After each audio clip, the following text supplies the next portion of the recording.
Audio Jungle.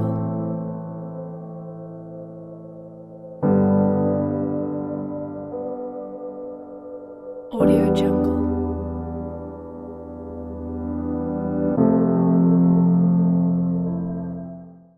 Bonjour à tous, bonjour chers jeunes Africains. Je suis Max Angui, économiste dans une entreprise de la place.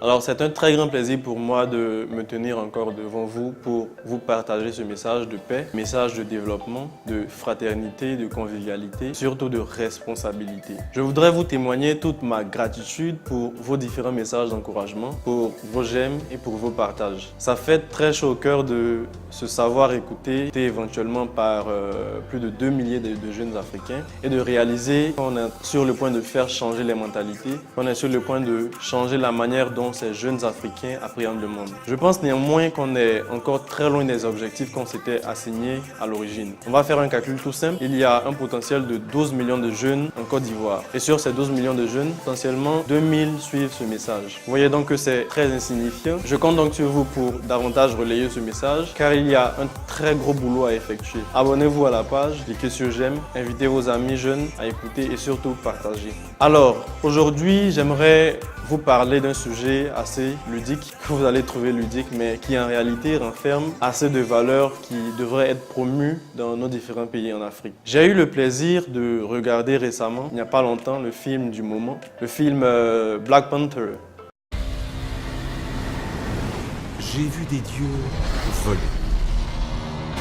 J'ai vu des hommes fabriquer des armes qui défiaient mon imagination.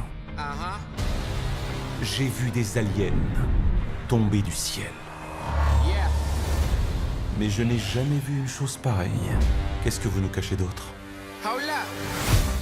Alors, pour aujourd'hui, j'aimerais vous parler d'un sujet que vous allez trouver ludique, mais qui, en réalité, renferme d'énormes valeurs qui, pour moi, devraient être davantage promues dans nos différents pays en Afrique. J'ai eu le plaisir récemment de regarder le film du moment, le film Black Panther, pour ne pas dire Black Panther comme les Ivoiriens. Alors ce film a suscité tant de fierté dans le monde noir à travers tous les records qu'il a battus. Des records de vente qui, je pense, sont mérités au vu des valeurs que je m'apprête à vous communiquer. Commençons par revenir sur l'idée générale du film.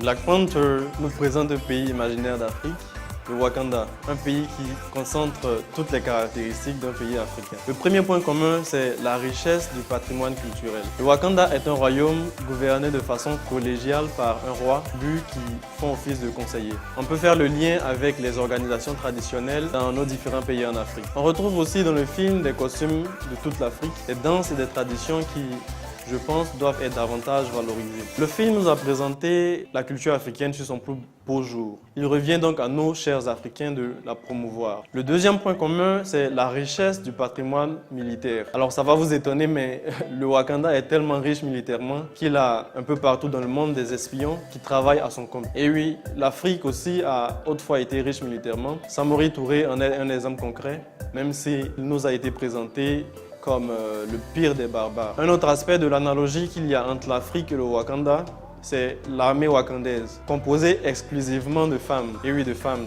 bien sûr, en référence aux Amazones de l'ancien Bénin.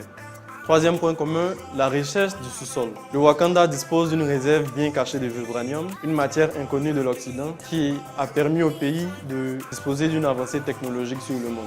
De même, notre chère Afrique est riche de ses sous-sols, avec l'or, le fer, le diamant, le café, le cacao, la banane et le pétrole, pour ne citer que ceux-là. Mais, à la différence du Wakanda, ce qui devait être un secret bien gardé est aujourd'hui un secret de polichinelle, c'est-à-dire connu de tous. Poursuivons donc avec la chronologie du film. On nous a tout d'abord présenté un Wakanda prospère qui vivait dans la tranquillité avec le roi Chaka. En lisant bien entre les lignes, on se rend compte que les problèmes sont nés avec l'indiscrétion du frère du roi, qui a décidé de dévoiler la cachette du vibranium à un mercenaire blanc. Ça vous fait penser à quoi? À l'esclavage et à la colonisation qui n'ont été possibles que par des brèches, des ouvertures qui ont été faites de l'intérieur, à savoir le complot de propres Africains. Ensuite, toujours dans la chronologie, l'indiscrétion a provoqué la colère du roi Chaka. Cette colère qui l'a poussé à éliminer son frère. Cet assassinat a été très lourd de conséquences pour le royaume. En effet, à la mort du roi Chaka, le premier prince, le prince Chala, a été promu au trône. Quelque temps après l'intronisation du nouveau roi, le prince Killmonger, qui, il se trouve, est le fils du frère du roi assassiné, revenait au Wakanda avec tout son désir de vengeance en revendiquant le trône. Ce que je voudrais souligner à ce niveau, c'est la compréhension du roi T'Challa, qui, malgré la contrainte à laquelle il était soumis, a décidé de respecter les lois en remettant en cause son trône et en acceptant le défi que lui a lancé son cousin.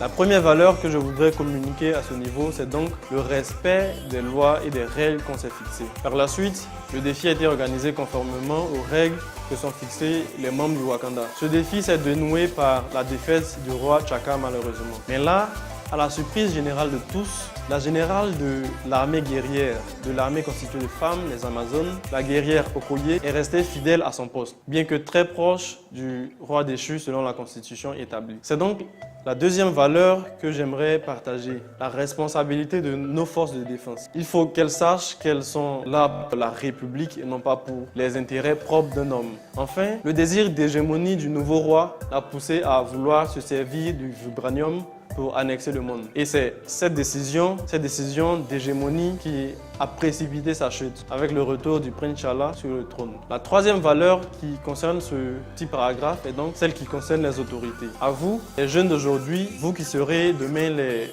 autorités, il faut que vous sachiez qu'il faut beaucoup de sagesse, beaucoup de responsabilité pour gouverner et pour diriger. À la jeunesse d'Afrique, je nous exhorte donc tous à embrasser langoureusement ces valeurs, à savoir la responsabilité, la sagesse, le respect des constitutions et la promotion de la culture africaine. Enfin, si vous avez aimé, qui j'aime, j'adore partager l'information et surtout inviter d'autres amis à s'abonner à la page qui est juste en haut. Alors, ça a été un très grand honneur pour moi de partager ces informations-là, de partager ces valeurs et je compte sur vous donc pour être des relais d'information afin de toucher une grosse part de la population africaine.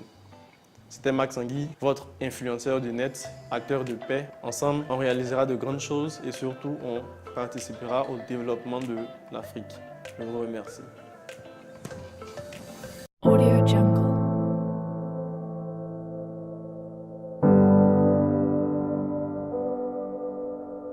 Audio Jungle.